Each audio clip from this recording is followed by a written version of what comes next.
একটি নতুন ভিডিওতে তোমাদের সকলকে স্বাগত জানাচ্ছি।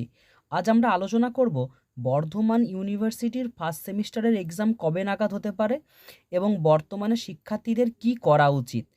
সত্যি এখন একটা এই যে ফার্স্ট সেমিস্টারের এক্সামটা কবে হতে পারে এই নিয়ে একটা অনিশ্চয়তা সৃষ্টি হয়েছে। এই অনিশ্চয়তার মুহূর্তে আমাদের কি করা উচিত সেটাই আজকে তোমাদের বলবো। চলো ভিডিওটা তোমরা সকলে দেখতে থাকো। যারা চ্যানেলে নতুন তারা অবশ্যই চ্যানেলটিকে সাবস্ক্রাইব করে পাশে থাকবে।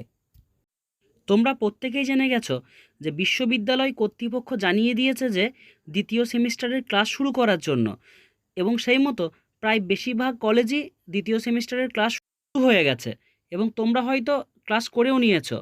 এইবার তোমাদের সবথেকে যেটা সমস্যার বিষয় যে ফার্স্ট সেমিস্টারের এক্সামটা কবে নাগাদ হতে পারে। অনেক দিক থেকেই শোনা যাচ্ছে নাকি এপ্রিলের দ্বিতীয় সপ্তাহে হতে পারে, অর্থাৎ যখন ঈদের পরের যে সময়টা থাকবে সেই সময়ে হতে পারে। আবার অনেক জায়গায় শোনা যাচ্ছে যে কি, যেহেতু লোকসভা নির্বাচনে নির্ঘণ্ট প্রকাশিত হয়েছে, তাই যারা কলেজের কর্তৃপক্ষ তারাও হয়তো বা লোকসভা নির্বাচনের সাথে যুক্ত থাকবেন, তাই সেক্ষেত্রে হয়তো এক্সামটা লোকসভা নির্বাচনের পরেও হতে পারে। তো সত্যি এখন খুবই একটা অনিশ্চয়তার মুখে রয়েছে এই তোমাদের ফার্স্ট সেমিস্টারের এক্সাম কবে নাগাদ হতে পারে। আবার এটাও শোনা যাচ্ছে যে কলকাতা বিশ্ববিদ্যালয়ের নাকি পরীক্ষার ডেট দিয়ে দিয়েছে। সেই ক্ষেত্রে যদি সেদিকে তোমরা লক্ষ্য করো, তাহলে সেই দিক থেকে তোমরা অনেকেই ভাবতে পারো যে তোমাদের এক্সামটাও হয়তো এপ্রিলে হতেও পারে। তাই এই যে সম্ভাবনা সেটাকেও কিন্তু উড়িয়ে দেওয়া যাচ্ছে না। তাই দুটো বিষয়কেই মাথায় রেখে তোমাদেরকে কিন্তু আগাতে হবে, না হলে তোমরা কিন্তু সত্যি সমস্যায় পড়তে পারো। এবার আসি তোমাদের কি করণীয়।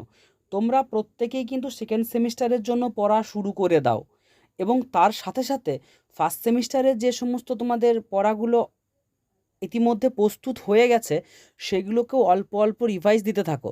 কারণ এবং তোমরা একটা কাজ করো যে এপ্রিলের কয়েকটা দিন নাগাদ তোমরা বুঝতে পারবে যে আদৌ তোমাদের পরীক্ষা এপ্রিলে হবে কি না। যদি তোমরা এপ্রিলের কয়েকটা দিন অপেক্ষা করো তাহলে সেখানেও বুঝতে পারবে যে পরীক্ষা হলে অবশ্যই তার আগে নোটিশ আসবে। আর যদি নোটিশ না দেয় তাহলে তোমাদেরকে সেকেন্ড সেমিস্টারের জন্য তো শুরু করতেই হবে। আর তোমরা যদি সেক্ষেত্রে সেকেন্ড সেমিস্টারটা না শুরু করো, সেক্ষেত্রে দুটো এক্সামের ক্ষেত্রেই তোমাদের সমস্যার সৃষ্টি হতে পারে। তাই কোনোভাবেই আর থেমে না থেকে সেকেন্ড সেমিস্টারের জন্য পড়াশুনো শুরু করে দাও। তার সাথে সাথে ফার্স্ট সেমিস্টারটাকেও কিছু কিছু করে পড়তে থাকো। নাহলে ফার্স্ট সেমিস্টারে যে পড়াগুলো তোমাদের ইতিমধ্যে হয়ে গেছে সেগুলোকে তোমরা আর পুনরায় রিকভার করতে পারবে না যদি হঠাৎ করে কোনো কারণে পরীক্ষার ডেটটা চলে আসে সেক্ষেত্রে। তো ভিডিওটি তোমাদের যদি ভালো লাগে অবশ্যই লাইক করবে।